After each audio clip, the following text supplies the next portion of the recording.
lega dah. Kalau mak ada dengan abang ada, dia tak jadi begini kan.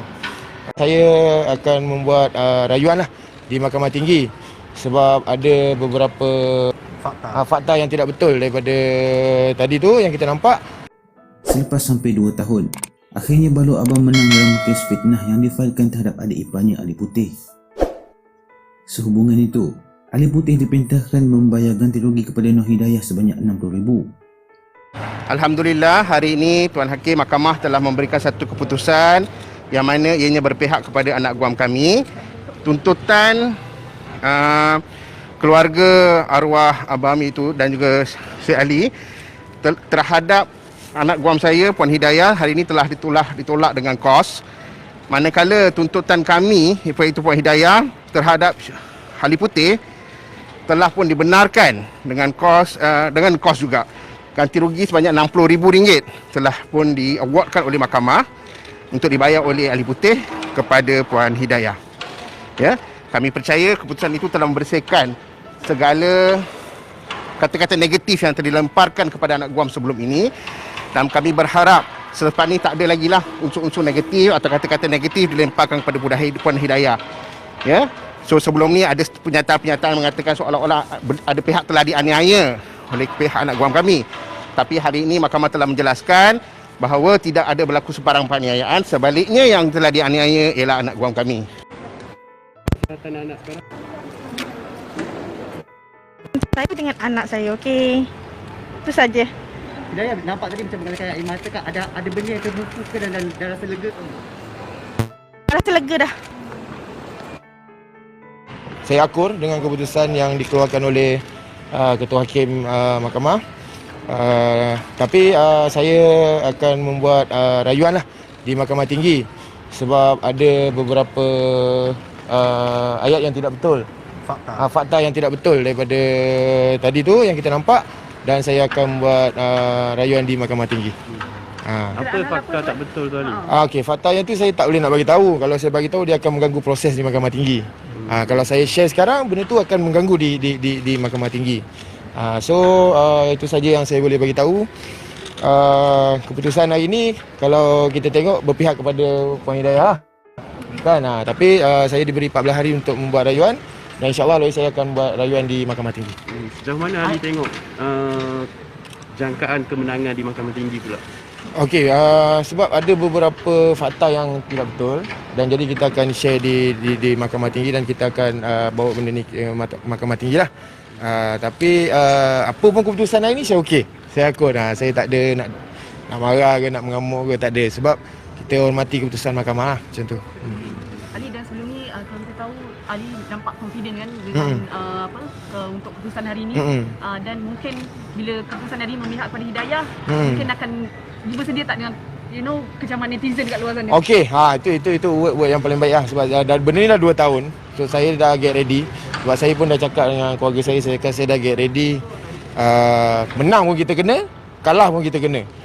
So saya dah tak ada masalah dengan netizen.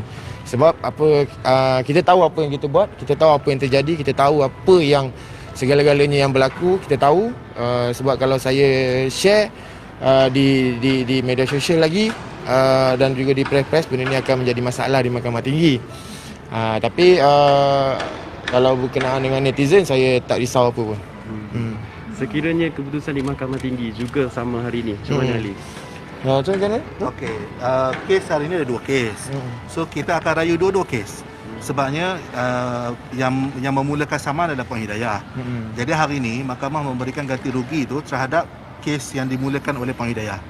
Dan apa yang tindakan yang Ali buat kemudiannya hanyalah memfailkan saman baru untuk menceritakan fakta versi di pihak Ali dan keluarganya. Jadi di pihak mahkamah hari ini mahkamah memutuskan mahkamah mempercayai versi Puan Hidayah lah maksudnya. Dan maksudnya mahkamah tidak menerima lah versi di pihak keluarga di pihak Ali. Jadi apa yang kami akan buat, jadi kami tak ada pilihan. Kami tak boleh rayu untuk kes yang Puan Hidayah menang saja. Kami kena rayu juga kes yang pihak Ali saman. Sebabnya di situ juga kita menamakan Datuk Ali Shukri dan Datuk Ali Shukri diamalkan sebab. Jadi sebabnya benda ni bermula daripada rakaman tu. Jadi Cumanya di pihak mahkamah tadi, mahkamah mengatakan perkara ini bukan bermula dari rakaman. Tapi bermula sebelum itu. Jadi sebab itulah kami nampak kami perlu memfailkan rayuan ke Mahkamah Tinggi untuk menceritakan hal yang sebenar. Kalau sikit sebanyak saya rasa macam sedih jugalah sebab yelah kalau saya nak bawakan abang kat sini dengan mak saya kat sini dia dah tak ada kan. Sebab orang hanya tertumpu pada saya sebab yang tinggal saya. Jadi kalau mak ada dengan abang ada dia tak jadi begini kan. Cuma saya nak betulkan beberapa fakta di mana masyarakat ataupun netizen yang menghentam saya mengatakan saya yang menyaman. Saya yang menyaman. Benda ni saya tak cerita kepada mana-mana press ataupun mana-mana media sosial saya. Sebenarnya yang memulakan saman bukan saya. Kalau ikut daripada awal, saman ini bermula 15 hari selepas arwah abang meninggal. Ini saya cerita lah, kan? Saya cerita lah. Saman bermula 15 hari selepas arwah abang meninggal dan saya dituntut ganti rugi am sebanyak RM900,000. Masa tu. Masa tu. Jadi saya perlu menjawab kes itu.